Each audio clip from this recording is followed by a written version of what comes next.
LeighTDickey.com.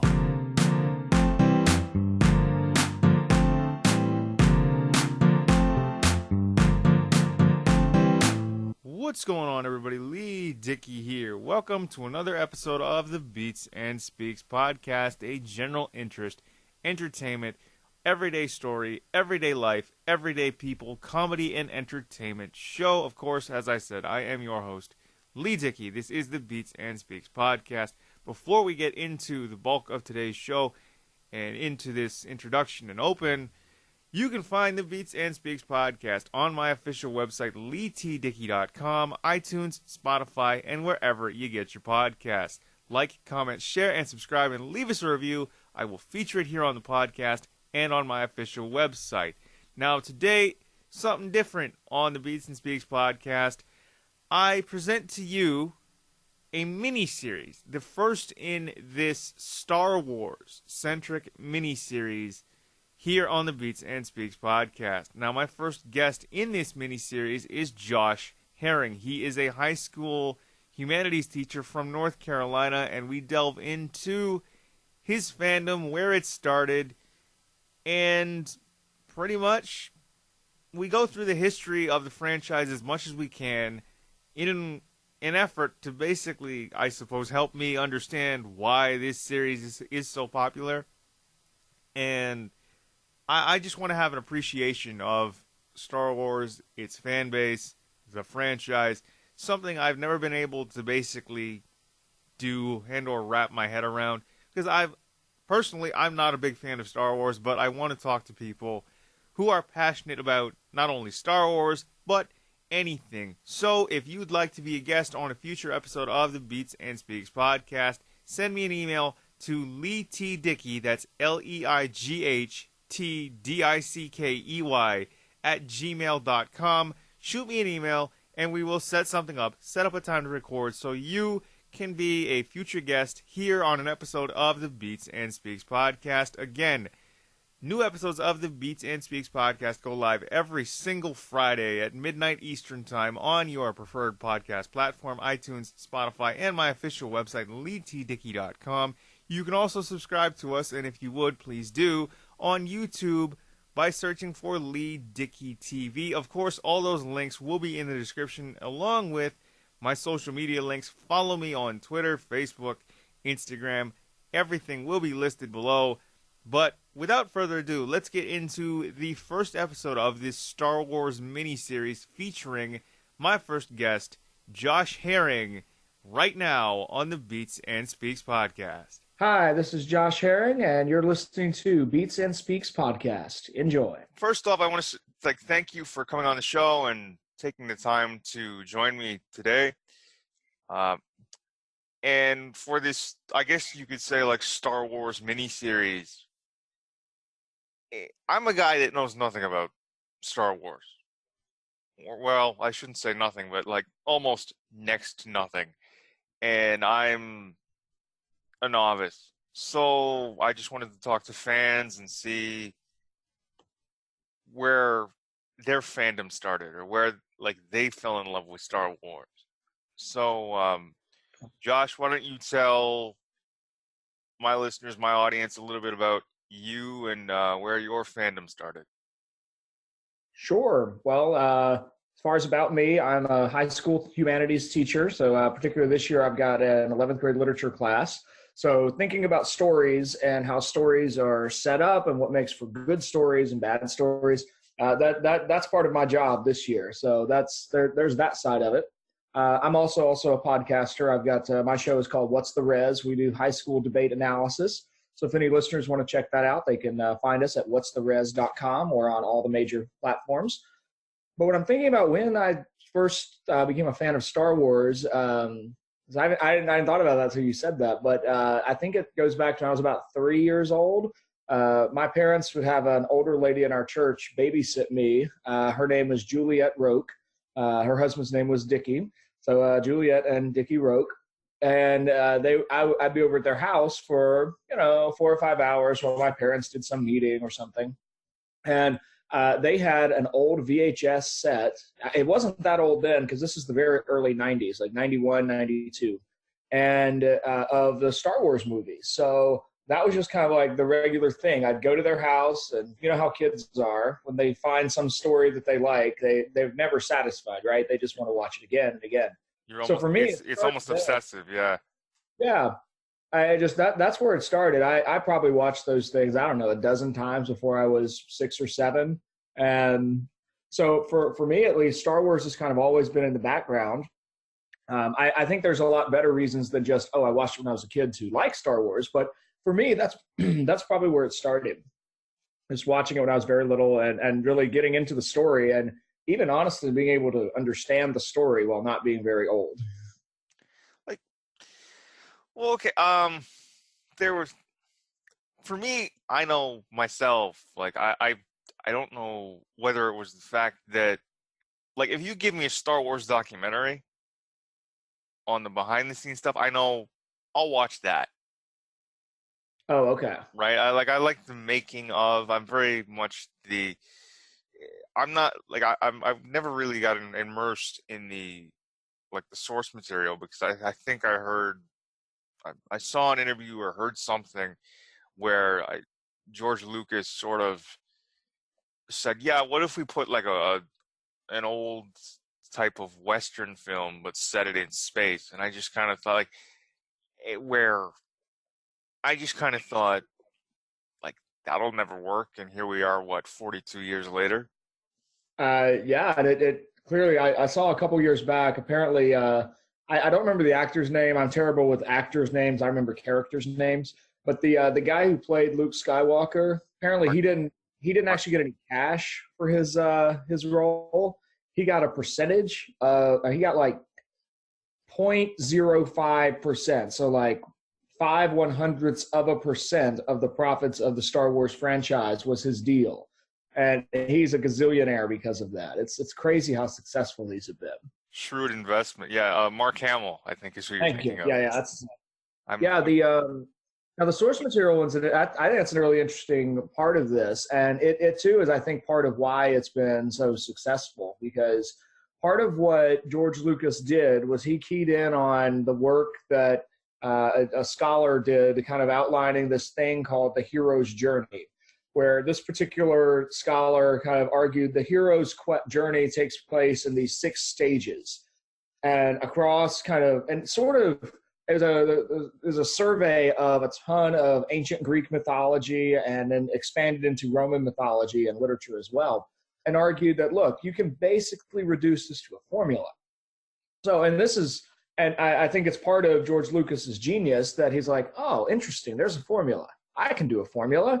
And he basically did the formula. So your Luke follows the same trajectory of the heroes of ancient Greek and Roman literature, where he's clearly, he's already sort of this demigod figure, because his father is, of course, a massively powerful Jedi that you later learn is Darth Vader. Sorry for any spoilers, but as you said, it's been 42 years, so I don't think we need to worry about spoilers. But, probably not. and he has a guide figure that's Obi-Wan Kenobi. He has to go through all of these journeys, and even eventually including one of the more rare aspects, where it's in the Greek here is called, it's a katabasis, or a descent into hell, where the hero will descend to hell, get some wisdom, and then rise back to the conflict. And that's really the central movie in the original trilogy, is all about that descent to hell. It's why Luke spends like an hour on Dagobah training with Yoda. He's there in basically Jedi hell, training with the last remaining Jedi of the previous generation. But then he rises from that, and he's now able to take on his father and eventually defeat the Emperor because of his time there. Mm-hmm. So I think part of the success of the series is really drawing on some story patterns that have been there for thousands of years, but doing it in a way that's kind of neat and cool. And you don't have to know any of that to appreciate the story. Can you explain to me, like, as somebody who's a complete noob, if you will, or just a complete novice when it comes to Star Wars, like what the draw is? Like what draws you into, like, you personally, what would draw you into the story? What draws you into the franchise or any of the movies? or like the video games or the TV shows that they've had? So for me, it's primarily the story itself. I usually get, and this is where the so the let's stick with the movies for a moment, and maybe we'll expand some of the novels. And I've not played any of the video games or watched any of the cartoon show, like the Clone Wars shows, so I don't want to speak to those. Fair. But for me, it's primarily the story, and I get kind of focused on these characters. Because in the first story, I mean, Luke Skywalker is a very easy character to sympathize with. We meet him as he's a 18-year-old who's stuck on his uncle's farm. And like when we immediately meet Luke, he's got dreams of going off to see the world and do big things. And his uncle's kind of like, yeah, those dreams are cool, but I really need you to stay on the farm. Well, that's already an initially interesting proposition. And then within 10 minutes of the first movie, his uncle is dead.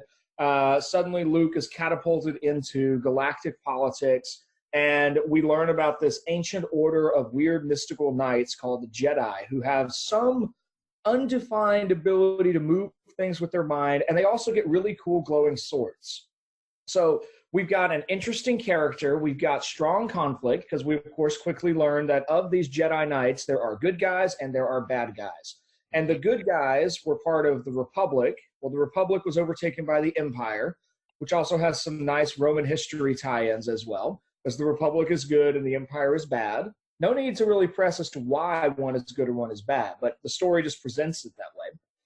And then Luke goes on, and he's now engaged in this epic struggle to help the freedom fighters in their rebellion against the oppressive, tyrannical Empire. And as the story goes on, it kind of goes on in two levels. There's the grand epic galactic struggle, but then there's also the close-knit struggle of Luke and his family. As we meet him, he has his last surviving family members are his aunt and uncle. They're dead.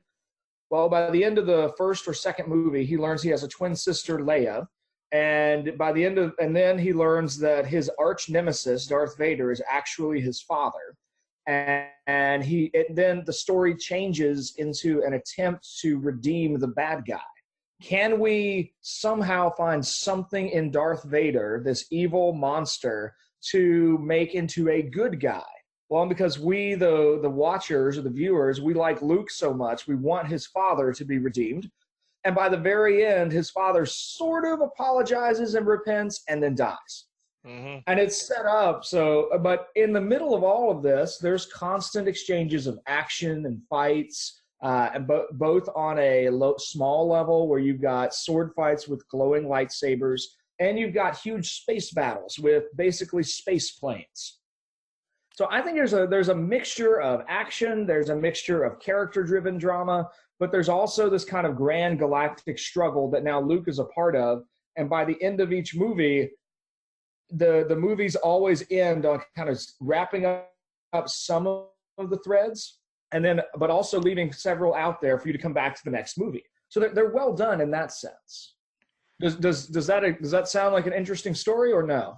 It does. I mean, I may go back and try and watch a few of the films because, to be honest, I've only seen snippets of like the original trilogy.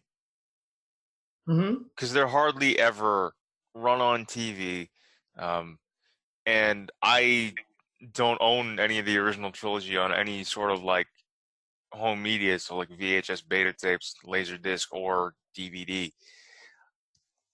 But yeah, they're not necessarily easy to find anymore either. I know my wife bought them for me a couple years ago for my birthday, and it took her probably an hour to find a good source that was selling the original movies on DVD.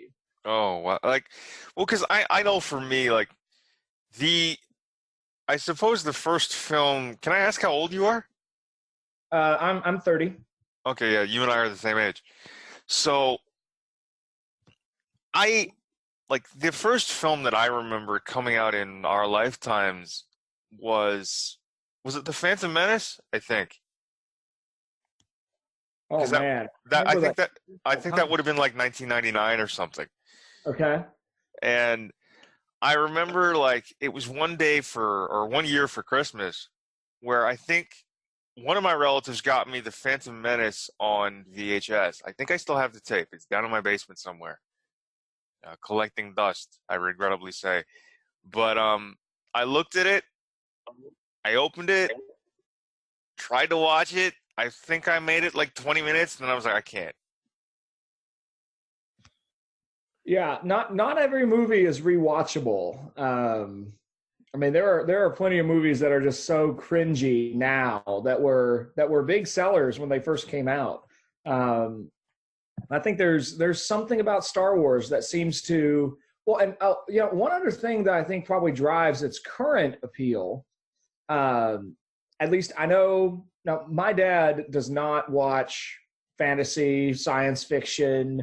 Really, even reading fiction is not his thing. He likes more factual, news based kind of things and current action thrillers for his movies. Yeah. But for him, like he remembers there just being this huge hype in the I think early '80s when the Star Wars original trilogy came out.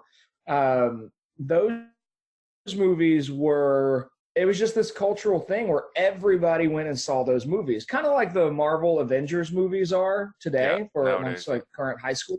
Like, everybody saw Endgame. It was one of those biggest record-breaking movies of all time.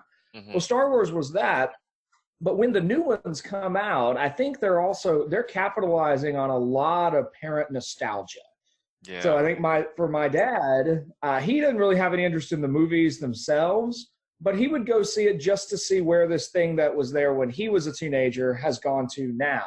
And I know there's I heard a lot of parents when the last Disney one came out, or the J.J. Abrams one, the first of the newest trilogy came out. Rogue There's One, I think, yeah. Yeah, because parents want to share this with their kids. So like that's also part of the story, I think. Okay. Since we're talking about the current films, I'm assuming you've seen the current films. I have, yeah. So what do you think of this whole the House of Mouse, the Disneyfied versions of Star Wars?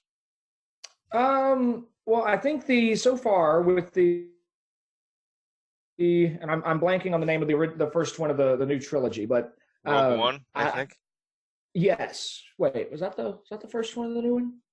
I think so, yeah, because that's got Ren in it. But like that one was well done while J.J. Abrams was in charge of it. Then he handed it off to somebody else. The Last Jedi was, I thought, very disappointing. It did not really develop the characters very well. I'm pretty worried. Not worried. It's not like I like wake up in the middle of the night terrified about what's going to happen to the Star Wars franchise. I'm not that big of a fan. Yeah. But I do think that Disney is treating a good story like a cash cow. And I know last year they had 3 additional kind of spin-off movies in production. Yeah. And I know they released one on Han Solo. They've done one on kind of a background. They've done another background one. But they canned some of those because they were already starting to see market fatigue. I think it's going to be really easy for Disney to flood a market with this because the Star Wars universe has so many interesting characters. They could make hundreds of movies and not exhaust the story universe. But they certainly could exhaust the willingness of people to actually go to a theater, plunk down between $10 and $20 a ticket, and sit there for 3 hours, which is what their movies, or between 2 and 3 hours. Like they can exhaust that really fast. They're typically, like the Star Wars movies, from what I remember, are typically like 2.5, 3 hours, yeah. Well, they've been getting longer is the other problem. I mean, there's. I remember a college professor in Introduction to Theater talking about the generally agreed upon understanding of people's attention spans. You've got a 20-minute attention span, and you've got a 90-minute attention span, and those appeal to 2 very different kinds of communication. And when you go past 90 minutes, you really have to fight to keep people engaged. Yeah. I think nowadays 90 minutes is where people top out because I know for myself, like, unless you give me my favorite movie of all time, which is the Blues Brothers, by the way, for anybody wondering. Oh, great movie. Which is, and like, I have fond memories of that film where I have like 4, maybe 5, 6 copies of it. A little obsessive, I know, but it's probably like a 2.5-hour movie. I could sit through that, no problem. Nowadays, I have issues. Once it gets past 90 minutes, I'm like, yep, I'm going to bed. Yeah, no, I think that's probably pretty common, but at the same time, it does. I don't know who Disney is expecting to be their audience. I don't know if they're aiming at younger adults, where you and I would fit, or if they're aiming at teenagers. And that too comes into the story somehow. But well, I think. I don't know. I don't work for Disney, but I'm just trying to wrap my head around this from a production standpoint, since I have worked in production in the past and still do. But I would think that like their audience is somewhere in the middle, like somewhere between where you and I sit. But they want the younger crowd as well, because it's Disney, and why not? Like they've always skewed a little younger. mm-hmm. But I mean, that's just my opinion. I want to get into a little rapid fire with you, though. Sure. So, if you could spend a day with either an actor from Star Wars or someone who worked on the production,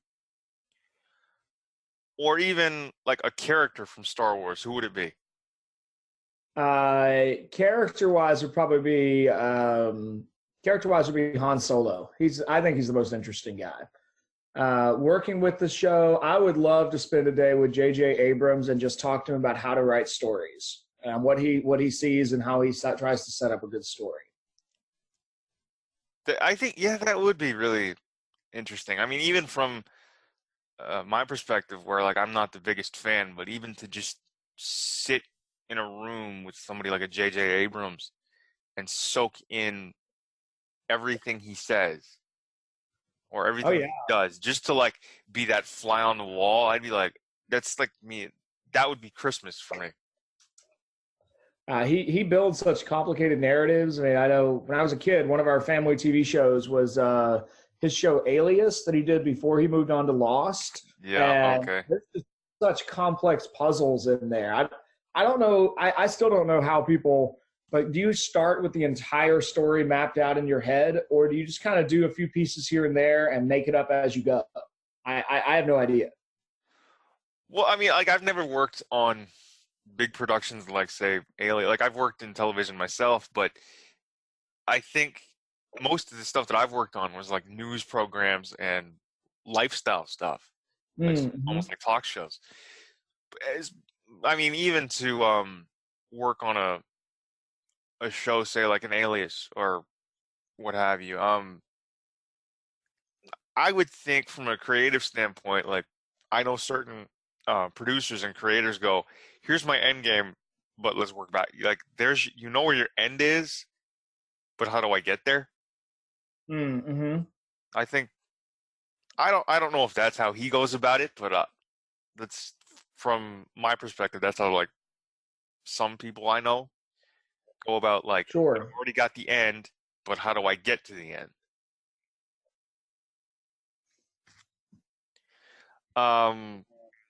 So how excited are you for The Rise of Skywalker? I don't really even know. I'll go see it just out of a desire to have seen all of them. And honestly, I'll probably go see it in theaters. But I'll probably see it 2 or 3 weeks after it releases, whenever it's convenient. I'm not going to go to like a midnight show or anything like that. I don't like the fact that they have made Luke into this sort of almost anti-hero who's like regretting some of the things that he's done. So I don't really know where they're going to go from here. I mean, and it is the danger of this kind of serial approach. I don't know where they have room to go that's not going to be repetitive from what they've already done in the story. But that's also going to be in continuity with what they have done in the story. So I guess I'm cautiously optimistic. I would like to think that the last movie was pretty bad, but bad movies in the middle of trilogies are pretty par for the course. The original trilogy, the central movie, is usually viewed as the weakest of those three. So maybe this last one will really just nail it. And if we're dreaming about a perfect world, which I know is not quite what you asked, but if it was a perfect world, I would love for Disney to wrap this up and say, and the Star Wars universe is closed. Yeah. No more movies. It's done. And then it would make perfect sense to me for them to then put all the Star Wars content on the new Disney streaming service and make that the way to get Star Wars stuff from here on out. I think that would be the perfect way to do it, because, I mean, what is it? The Disney Plus is launching about a month and a half before the movie comes out. Both here, and I'm assuming you're in the States. Yeah, I'm in North Carolina. Okay, so like it, I think that would be perfect. Granted, like, are you surprised that Lucas sold out to Disney at all? Not really, because I'm blank on the name of the scholar I was referencing earlier, the one who came up with this whole hero's journey idea. I'm gonna Google that real quick. But I'm not surprised at all that he would sell that out. I don't have a ton of respect for that particular way of viewing mythology anyway. So somebody who would Joseph Campbell, that's the guy's name that I'm thinking of. Okay. So anybody who is already a disciple of Joseph Campbell, I'm not surprised that he would sell his production studio. I'm also not, I mean, I don't really necessarily fault him for that. I let him, I mean, but it's not like he was out of money or anything. So I don't really know why, but it just does seem, it just seems kind of odd in one way to turn over creative control of your entire universe. But it does suggest to me that he's not nearly as attached to his universe as some of his fans are. Yeah.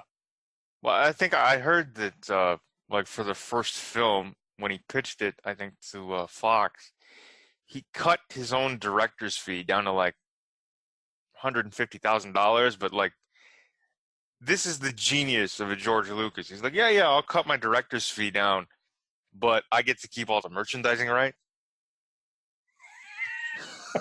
and they agreed to it.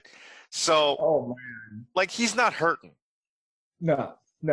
You know, and the fact that he sold out for like $4.5 billion. Yeah, he's good for a while. Like, he can basically ride off into the sunset if he wants to.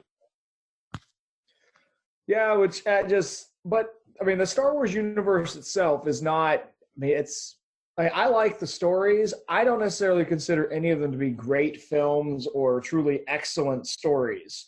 I mean, they are all pretty formulaic. They're honestly all pretty predictable. And they were made, with being made in the late 70s, early 80s, they're already made after merchandising has really changed the art of making movies.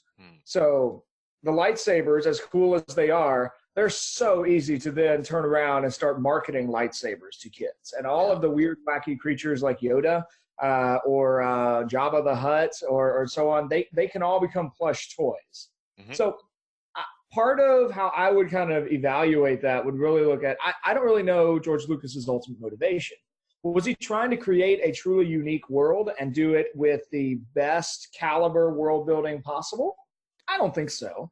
If you want something of that nature, I'd turn to Tolkien and the Lord of the Rings books, and then honestly, Peter Jackson's adaptation of the Lord of the Rings. Not his adaptation of The Hobbit. That was terrible. But his adaptation of Lord of the Rings was a fair transition from book to screen. But I don't think Lucas was doing that. I think from the get-go, Lucas did have he had some idea in mind, like, wow, we're gonna ride this. Oh, people like this. Cool. Let's do some more movies. Oh, people want to buy stuff. Oh, let's sell them lots of stuff. You think maybe it's just a stroke of luck? I think an awful lot of movie making is, in fact, stroke of luck. I mean, you can do. I've got a friend of mine or a couple of friends at this point, who have gone on to Masters in Fine Arts programs, and they're looking at film from that point of view. but there's really still no way to guarantee that a lot of people are going to pay money to see your movie. Yeah. I mean, it's a risk in that sense. I mean, and people try to, I mean, we see that, I mean, this whole summer was filled with box office bombs, right? Yep. I mean, X-Men Dark Phoenix didn't deliver, Men in Black International, which was an okay movie, I thought, but it didn't deliver the millions of dollars that they wanted, yeah. I mean, you can't quite predict it. And you also can't predict what your competition is going to do, because I think Avengers Endgame overshadowed a lot of those other movies. Yeah. So just with all of that in mind, if you hit that lucky spot of you've made a cash cow, well, George Lucas rode that thing for a long, long time and rode that into a bunch of other movie franchises. Yep. And so it doesn't really surprise me that he would sell that off to another company that is looking to reinvent itself for the 21st century. Fair. Well, Josh, I appreciate you coming on the show today. Thank you for enlightening me and probably like my audience and my listeners on how, like, where your fandom of Star Wars started. I appreciate your time. Thanks for coming on the show, and I'm sure we will catch you down the road. All right, that sounds great. Thanks a bunch, Leigh. Appreciate it. Well, there you have it. Another episode of the Beats and Speaks podcast is in the books, and episode 1 of this Star Wars miniseries is in the books as well. Please don't sue me, Disney. I want to thank again my guest, Josh Herring, for coming on and explaining where his fandom started, why the franchise is so popular, in an effort to basically help me and my audience understand why Star Wars as a whole is so popular. Josh also has a podcast. It's called What's the Res? You can find out all about that by going to whatsttheres.com. I will link that below. But of course, thanks again for tuning in to another episode of the Beats and Speaks podcast. I've been your host, Leigh Dickey. Please comment, like, share, and subscribe. Find us on your favorite podcast platform, iTunes, Spotify. Write, comment, leave us a review. Find us on YouTube by searching for Leigh Dickey TV. Subscribe there. But we will see you all and talk to you all again next Friday at midnight Eastern Time for a brand new episode of the Beats and Speaks podcast. Of course, I've been your host, Leigh Dickey, and I'm out of here. I'm signing off. We'll talk to you later. Have a great one. We'll see you soon. Peace.